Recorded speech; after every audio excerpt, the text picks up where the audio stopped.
Welcome into Words with Wallace. I'm your host, Nick Wallace, coming at you. It is Thursday, April 10th. What's going on, everybody? We are one day out from arguably what was the biggest NBA game of the entire year last night, and I was in the building for Luka's return to Dallas, surrounded by a whole lot of not so happy Dallas Mavericks fans, a lot of Lakers fans in the building for that too. So excited to break down what I heard, what I saw from being there in the building for that game. And honestly, it didn't disappoint. It's really cool when you have a game that you have super high expectations for, not just because I had tickets, but I think everybody was super excited to see how Luka would fare against his former team in his first game back in Dallas. And again, it really did not disappoint. So we're going to go into detail on all of that. As you can see, if you are watching on YouTube, I got the shirts that they were giving out at the arena for all the fans that were in attendance. I'm not going to try to read the Slovenian phrase that's written on the shirt. I looked up the pronunciation. It's just not going to happen. I do think it translates to, sorry, we cursed the franchise and turned all your kids into Lakers fans, because that's what it basically turned into last night. I mean, that's what the shirts should say. Pretty cool shirt. I'll take some free merch. Not afraid to rock that from time to time, but let's get into all of that. We also had some other news that I do want to tease real quick, that Denver Nuggets out of nowhere cleaned house. That was a really big story about 2 days ago at this point in time. So we are going to touch upon that at the end of the podcast. But let's start with the headline here. My experience being in the building for Luka's return to Dallas. First and foremost, shout out to my guy Brendan. Went to the game with him, had a blast. It was really cool. Not just to see Luka, but like to see LeBron in person. That was the first time I ever saw LeBron. You know, the Mavericks were able to keep it close enough where we didn't get a blowout. We saw a competitive game throughout. And obviously we saw like a very locked in Luka Doncic, which we will talk more about. So we were in the upper level, right? Can't sit here and tell you I was lower bowl, you know, sitting next to Nico Harrison, hearing all the stuff that was shouted at him. But I do think I have a pretty good idea of the vibe just from walking around the arena, talking to Mavericks fans in my sections, all that good stuff. And just upon like walking into the game, like I've been to several Mavericks games in American Airlines Arena at this point after living in Dallas for a few years now.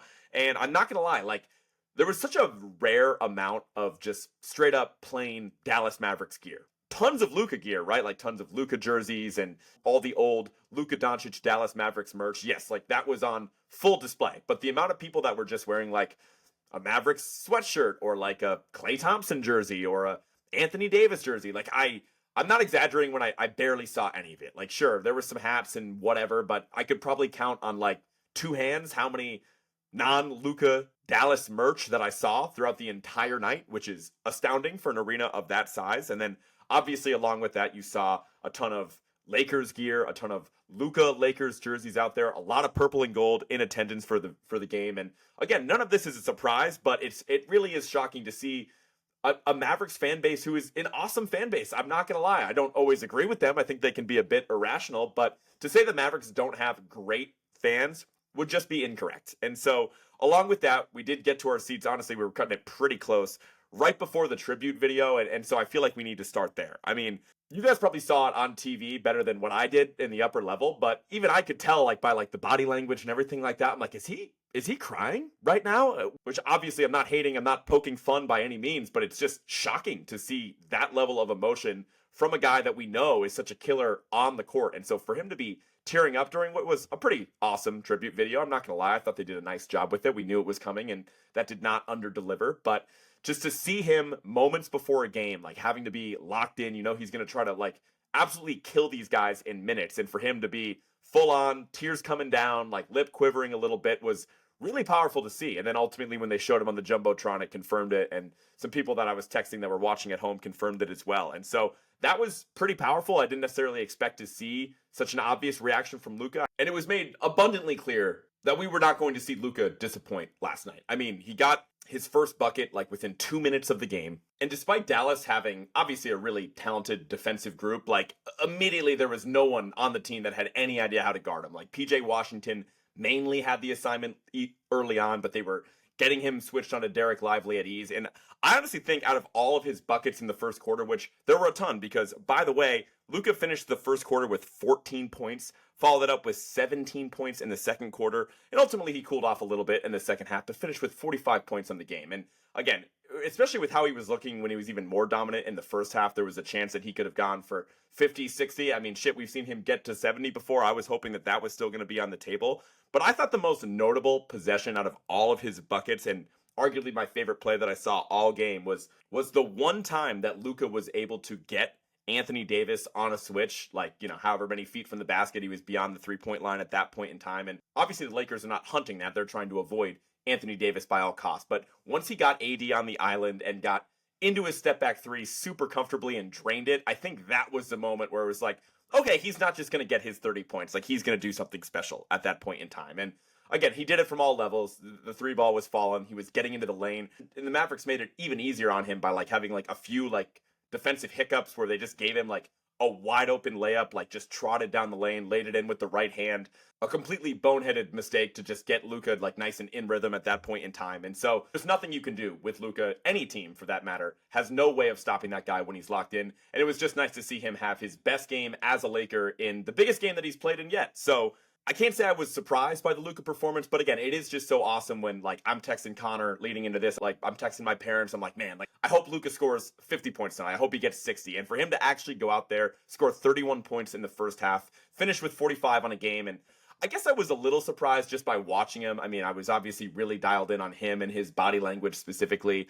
We saw Nico Harrison the entire time. He was definitely visible. I mean, he wasn't hiding by any means, but he was tucked away a little bit in the tunnel. So I was just trying to see after any baskets, if there was any chatter there where like Luka looked over there or talked some shit in that direction. I mean, literally just one night before in the game against the Thunder, that was really close. Luka ended up getting kicked from that game for 2 technicals, and the second of which came because he got into an argument with a fan, and I guess the ref misinterpreted it and thought he was directed at the ref, and so Luka got booted out of the game. The league later rescinded the technical, but whatever. We all know that Luka is not afraid to talk to refs. He's not afraid to talk to dudes on the other team, and he's certainly not afraid to talk to people in the stands, especially when they happen to be the general manager that traded the guy away. So I was on high watch for that, just trying to see if there was any chatter or just motions toward Nico Harrison that maybe you couldn't pick up on camera, but sadly, that was not the case, at least from what I could tell. And so I think we covered Luka pretty well right there, so I just wanted to go through some of the other general vibes from being at that game. And I did do my best to speak to as many Mavericks fans that I could in the section, or any fans in the section for that matter. It was kind of hard to tell with all the Lakers jerseys there as well. But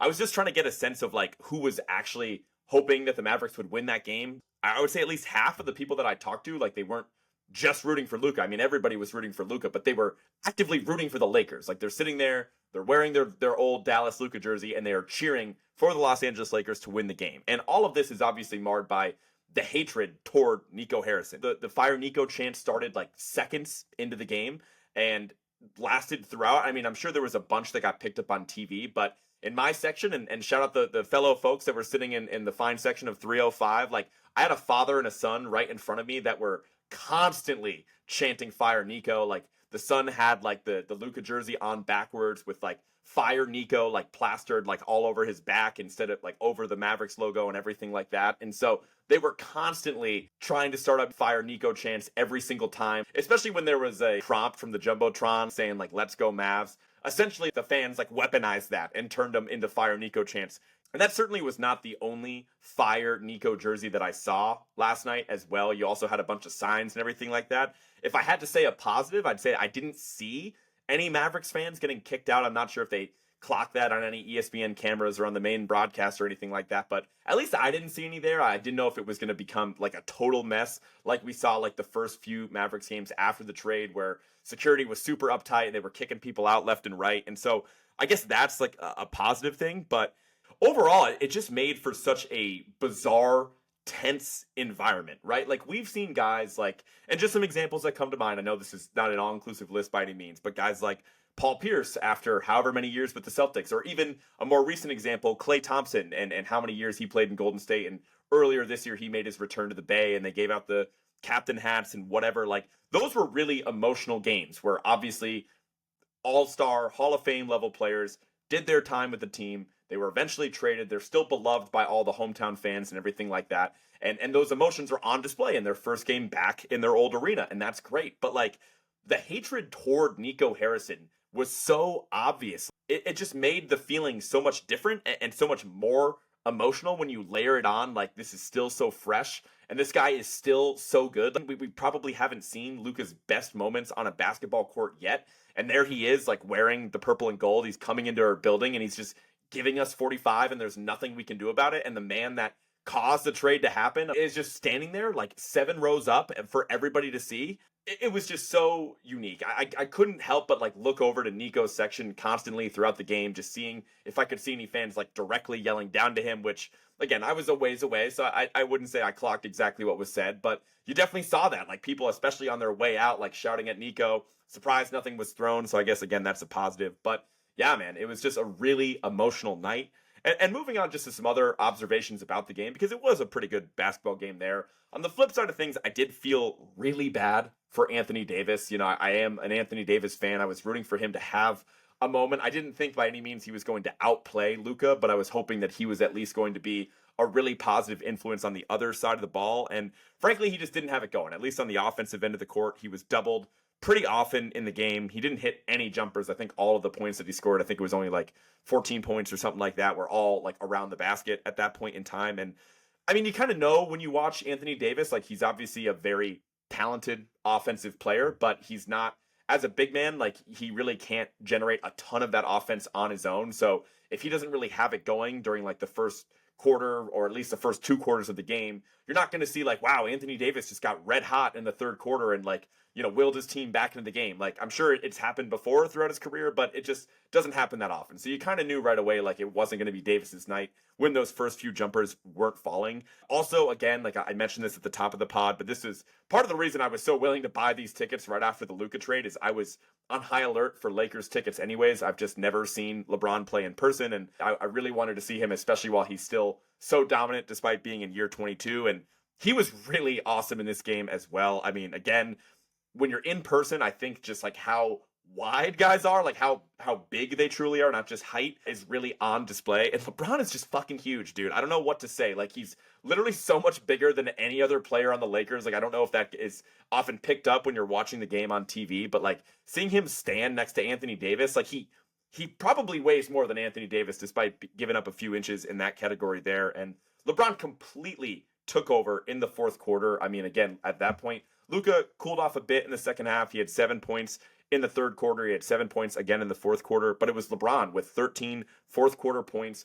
And for LeBron, all night long, his jumper wasn't falling. I'm not even sure if he made a single three on the night. And so all of his damage, especially at the fourth, was just at the rim, how relentless he was attacking the hoop. He was honestly a big problem on the glass as well. Like I saw him on multiple occasions swim around Anthony Davis for an offensive rebound, swim around Najee Marshall for an offensive rebound. I think he got lively at one point earlier in the game too on the glass. He was a problem, and there's just so many different ways that he can get to his 27 points like he did last night. Seeing that on full display was awesome. And really the only positive thing that I can say about the Dallas Mavericks last night was really directed toward Najee Marshall. I mean, he was literally the only Maverick that was able to consistently generate offense and make plays for the team all night long. He led the team in scoring and assists, and really he prevented the game from being a blowout, because obviously I don't really have a dog in the fight despite being at the game. Like I wanted to see Luka put up 50 points as much as anybody, but beyond that, I was just rooting for the Mavericks really all game long, because even in the moments in which the Mavericks were up in the game, which there weren't that many of them, but it was pretty close throughout, it never really felt like the Mavericks had a chance just because of how difficult it was for them to score. I mean, they made the decision to start Najee Marshall in this game over Spencer Dinwiddie, which obviously was the right call. Dinwiddie's just not that good, by the way, but it really felt like the Mavs felt the loss of not having like a bench scorer that they were able to check into the game and change the dynamic and just create their own shot a little bit, because you are able to take advantage of the Lakers on the defensive end of the court, right? Like Austin Reeves has to guard somebody. I know LeBron's defense has been better, but you know, if you're able to get him in a switch on a quicker guard, like on the perimeter, you have to like your matchup there. But the problem is that the Mavericks, like they're missing, obviously Kyrie Irving is the real guy that they're missing there. But beyond that, they were also missing Jaden Hardy last night, who's been a really nice bench scorer for them for a while. Brandon Williams is a guy that they discovered during the time in which they were down to like 7 players a couple weeks ago at this point in time, but he's proven to be really productive and just earned himself like a full-time contract. And so without both of those guards off the bench, like Dallas was starting like a lineup with a lot of wings and just not a lot of guys that were able to generate their own offense. And that made it obvious that LA was ultimately going to end up running away with the game. And so I certainly wasn't disappointed with the 45 points from Luka. It was certainly a great start to the story of him versus Dallas. But the sad thing for these Mavericks fans is like this is going to haunt them forever, right? Like the dude's only 26 years old. He's going to make it a point to put on a show every single time he comes back to Dallas. That much I'm certain of. And especially until Nico Harrison is fired, it just feels like there is this dark cloud hanging over the Mavericks. And they feel like they probably can't even start the process of recovering after this Luka Doncic deal until that guy is no longer a part of the front office. And so I hope he's fired too, because again, I like living in a city that cares about basketball. I like living in a city where there's excitement around the local team, and the vibes are just so abysmal despite the fact that Dallas still has a really talented roster that I hope they move on from him, because what he did a couple months ago trading Luka Doncic is probably the most fireable offense I've ever seen from a general manager for at least on the court stuff. And so hopefully the Mavericks can move on from him in the near future, and that way they can start the process in healing from this Luka trade. But we know that this story of Luka versus the Mavericks is far from over. Keeping it moving here, let's move to the other massive NBA storyline that we had drop on Tuesday afternoon. And again, the Denver Nuggets made the decision to fire head coach Michael Malone along with general manager Calvin Booth with just 3 games left in the year. It's actually really funny that when this news broke, again, it was Tuesday afternoon, I was driving to lunch with a few of my teammates at work, and I see the tweet from Shams saying that Michael Malone was fired. We didn't know about Calvin Booth at this point in time. And once I realized it was actually real, like I just instinctively like I gasped audibly. I'm in the passenger seat of this car. We're on like this busy road, and everybody's like, "What the hell? Like what?" Like and like we do like a brake check, and everybody's like freaking out. And it's absolutely my pet peeve if somebody does that to me when I'm driving and somebody decides to gas. Naturally, it's going to freak me out. Like, am I about to hit a kid or another car or an animal or something like that? And so anyways, I gave everybody a good scare as we were on our way to lunch. But I did gasp. I was genuinely that shocked that the Nuggets made the decision to move on from their head coach, especially. I mean, we literally just had this conversation on the last podcast with the Grizzlies' decision to fire Taylor Jenkins. And like, that was surprising for sure. But like, this is downright shocking, like downright indefensible in my opinion as well. Like, I think that despite the fact that yes, the Nuggets have not been in a good stretch here. I mean, if you look at the numbers, they were 11-13 post All-Star break, and that was before the firing. I think they're 1 game better than that because they did beat the Kings the other night, but had some really bad losses recently as well. I know, again, on the last podcast, we really well documented what I think was the best, most entertaining game of the year between the Wolves and the Nuggets a couple nights ago that went into double overtime. And again, Westbrook had that horrible sequence that ultimately caused the Nuggets to lose that game despite like a 61-point triple-double from Jokic. But it got worse from there, because after that loss to the Timberwolves, like, they had a back-to-back set. Now, this one was at home against the San Antonio Spurs, and so the Nuggets decided to rest all of their starters in that game, thinking they could still beat the Spurs at home. That was not the case. They dropped that game to the Spurs, and then they had a couple more tough losses against some good teams in the Warriors and the Pacers, and suddenly you're looking at a 4-game slide, and, you know, tensions are running high. There were some interesting quotes coming out of Coach Michael Malone the past couple of weeks talking about how his team, just nobody ever decides to watch film, and there seemed to be him like kind of calling out his guys to light a fire under him and whatever. So, I mean, there were definitely smoke signals that things were not going well, but overall, like, what an embarrassing move. I'm sorry, to make the decision to fire your head coach and your GM as well with 3 games left in the year. Like, all that does to me is just signal like, hey guys, like, shit's hitting the fan over here. Like, we're panicking. Like, that's what that says to me. And I get it that stuff isn't good right now, and it's really tough as you're really jockeying for position in a loaded Western Conference. But you know what? You won the championship 2 years ago. Most of the core pieces of that team are there. You have the best player in the world playing arguably the best basketball of his career. For you to just like put that variable in there where we're just going to fire the head coach, and obviously they're promoting from within David Adelman, and good for him for getting that opportunity. But how on earth does making this move give you a better chance to win for this season? Like, sure, if anything, like, just let the season play out if you really think it's that bad. And then if you have an embarrassing exit or you fall short of your goal, then at least you have a even more reason to fire these guys, where at least you seem like you have your shit together a little bit more than what you do.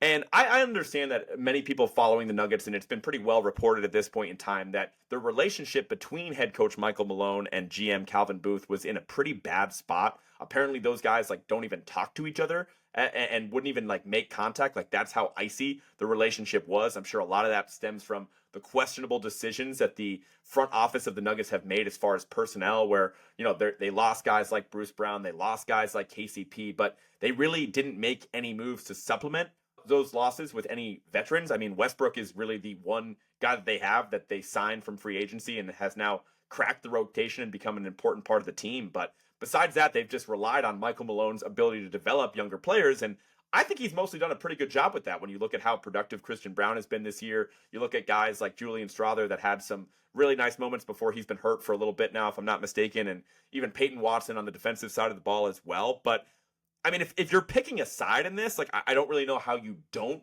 decide to just go with your guy in Michael Malone at that point in time. He's been with the team longer. Again, I think it's just a little bit harder to find a championship winning coach. Like he's been able to win with this exact cast. And, despite the fact that they're in a tough spot right now, I don't think the team that won the title 2 years ago was like overwhelmingly more talented. So you've seen Michael Malone be able to elevate these guys, obviously alongside Jokic.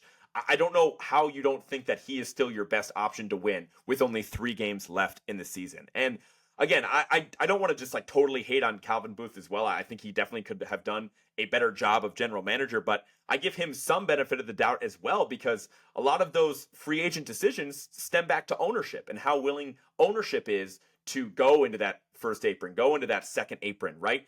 And if you are the Cronkies, the family that owns the Denver Nuggets, like, why are you acting like you're broke? If I'm not mistaken, and I'm not Mr. Pocket Watcher over here, I'm not super dialed into these billionaire circles, but to my understanding, the Cronkies are one of the wealthiest ownership groups of any NBA franchise. And they have the best player in the world in the prime of their career, and they're still hesitant to actually go out there and sign big name players that could actually help and bring in some veterans to fortify this roster. Like, all the core pieces of a championship team are in place.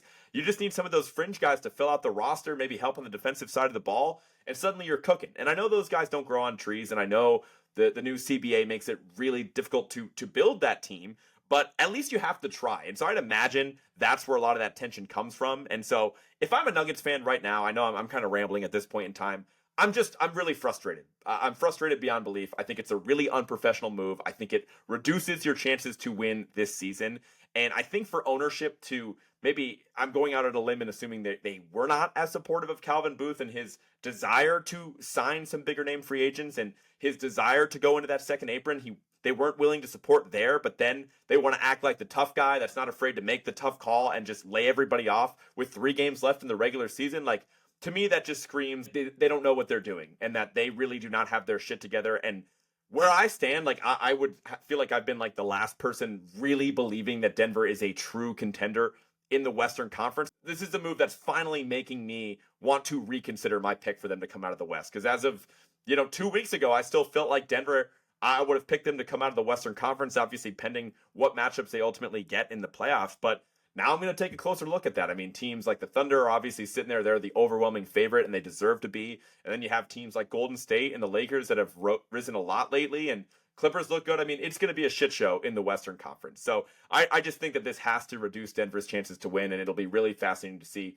what decisions they make in the front office this off season. And before I let you guys go, because I just kind of mentioned it a little bit, I wanted to give you guys an updated look at the postseason seed possibilities at this point in time, because the NBA actually tweeted out a graphic that I think was really helpful in actually visualizing what these potential matchups and seedings could be depending on how the next couple of days go. And so I did want to preface this that this was tweeted out, I think, earlier in the day on April 10th. So any of the games that are going on as I'm recording right now are not included, but I still think this will be helpful to pay attention to some of these teams over the next couple of days and outline a couple games that you should be watching for in particular. So let's start in the Eastern Conference, where I'll just go kind of team by team and say what seed or possible seeds that these teams are locked into at this point in time. Again, we do have a bit of a clearer picture in the East.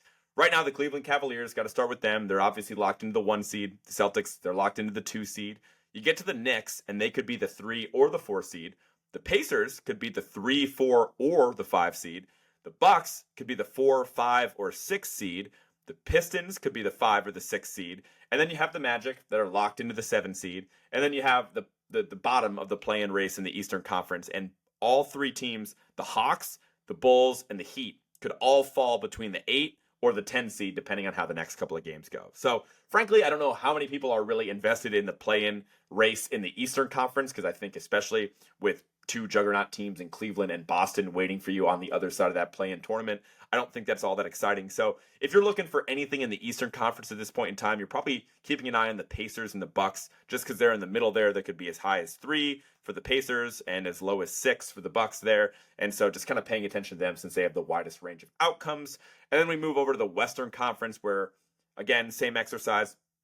Oklahoma City Thunder, they're locked into the 1 seed. Houston Rockets are actually locked into the 2 seed at this point in time. So again, massive accomplishment for the Houston Rockets and Ime Udoka. They've had an incredible season, and for them to actually have it locked up, with a couple days left with how murky it was looking over the past few weeks is really impressive. And the 3 seed is where it gets really interesting. Starting with the Lakers, you could have them as high as the 3 seed in the Western Conference, but they also could be as low as the 5 seed.